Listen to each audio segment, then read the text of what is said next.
Just a few weeks ago, Dr. Danica Moore joined us for a discussion about chronic fatigue syndrome. Since then, there's been a development regarding the illness, and it has to do with a previously undetected retrovirus. Joining us for an update once again is Dr. Danica Moore. Dr. Danica, thanks for coming back on the show. Thank you. And filling us in on this exciting new development. Yeah, this is big news. We know that the CDC estimates that there are between 1 million and 4 million people in this country that suffer from chronic fatigue syndrome, correct? Correct. So this is huge news for This is all a of these huge people. problem, and because previously we really didn't know what caused chronic fatigue syndrome. We still don't know what causes it, but what this latest paper in the very prestigious medical journal Science has discovered from a group of investigators out at the Whitmore-Peterson Institute in Nevada, they found 67% of the patients' blood that they studied of patients with severe chronic fatigue syndrome had a retrovirus called XMRV.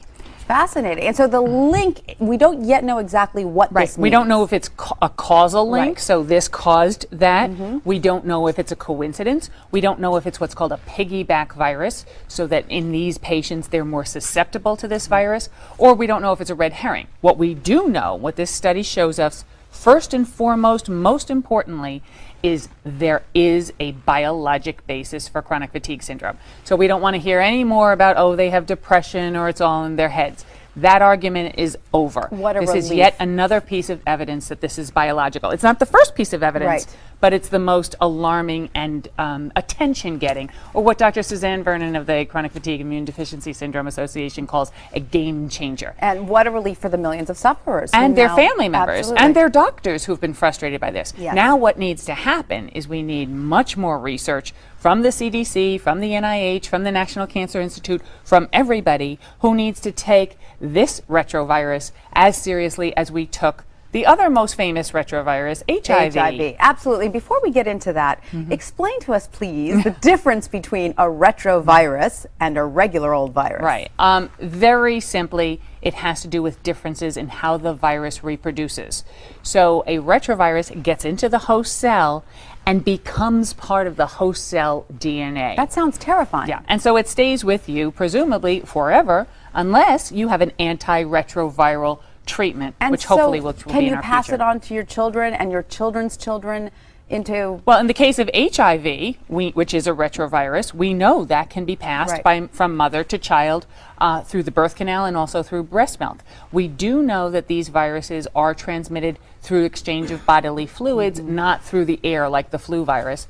But what we don't know is how this particular XMRV is transmitted between patients who have CFS. Right. It's also been associated with people with a highly aggressive form of prostate cancer. Interesting So we connection. don't know how this is transmitted. We don't think it's contagious per se, Right. because we know that there are many people with chronic fatigue syndrome who've got close family members who they've been living with for years who don't have the disease. On the other hand, what we do know about chronic fatigue syndrome is that historically there have been certain areas where there have been outbreaks of chronic fatigue syndrome. So we don't know if this is two different types, if this is two different mechanisms.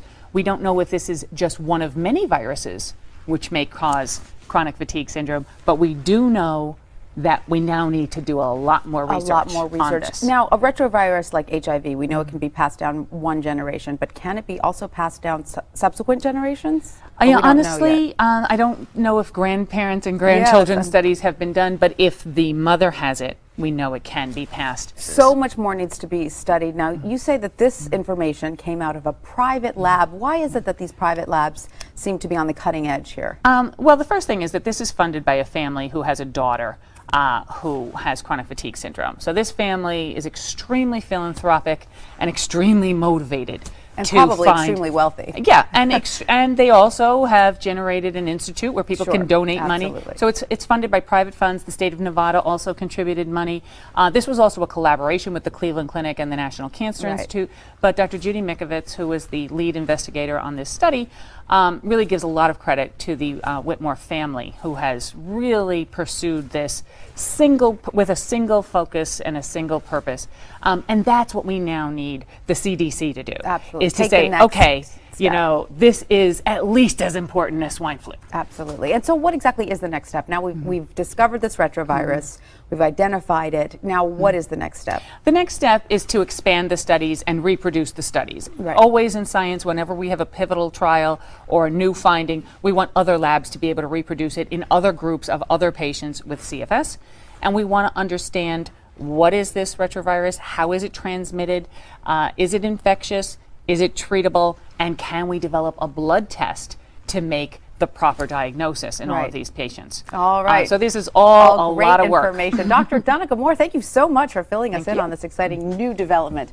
And for more health news and information that's good to know, please visit the health page at abcnews.com. ABC News Now. Good to know.